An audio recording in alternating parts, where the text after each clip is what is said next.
साथियों, आज मैं आपको शासन के 2 कानूनों के बारे में बताना चाहता हूँ, जिनसे आप परिचित नहीं होंगे।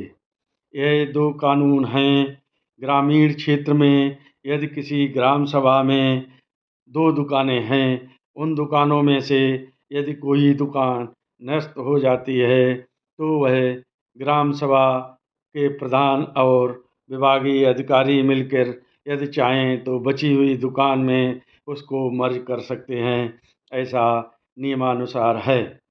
और दूसरा कानून है कि शहरों में जो दुकानें होती हैं, उन दुकानों में भी कोई दुकानदार यदि ख़त्म हो जाता है, तो वहाँ पर भी शासन के अधिकारी चाहें तो उस दुकान को निकट की दुकानों में मर्ज कर सकते हैं, लेकिन यह लोग ऐसा करते नहीं हैं। इसके पीछे भी एक विशेष कारण है, क्योंकि जब तक कुछ चढ़ावा नहीं आएगा, तब तक कोई भी कानून लंगड़ा लूला होकर इनकी फाइलों में ही दबा रहता है।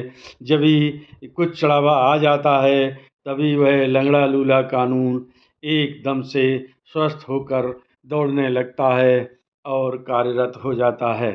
इसी से संबंधित एक और ऐसा कानून है कि शहरों में जो दुकानें 2000 यूनिट से कम की हैं, उन दुकानों पर आस-पास पड़ोस के दुकानदारों के यूनिट काट कर उन्हें 2000 तक कर देना चाहिए, क्योंकि कोई भी राशन की दुकान 2000 यूनिट से ज़्यादा की नहीं रह सकती है, ऐसा शासनादेश है।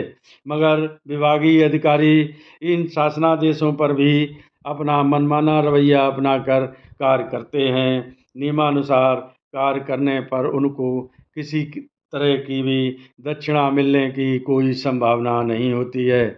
ऐसा मैं इसलिए कह रहा हूँ, क्योंकि मेरे यहाँ निकट कस्बे में एक दुकान मर्ज करने के लिए कई लोग प्रयास किए जा रहे हैं, लेकिन उसमें अभी तक बोली नहीं लग पाई, इसलिए वह दुकान अभी तक मर्ज नहीं हुई है। तथा उन्हीं कस्बा में नामित दुकानदारों में किसी के पास 4000 यूनिट हैं, तो कोई व्यक्ति 1200-1500 यूनिट की दुकान चला रहा है, लेकिन हमारे विभागीय अधिकारी उस पर कोई भी कार्रवाई नहीं करते हैं, बल्कि ऐसा उसी की मांग करने पर उसे धमका और देते हैं कि इसके यूनिट क्यों काट कर आपके यहाँ कर दिए जाएँ, आपका वितरण सही नहीं है या आपकी कार्यप्रणाली अच्छी नहीं है।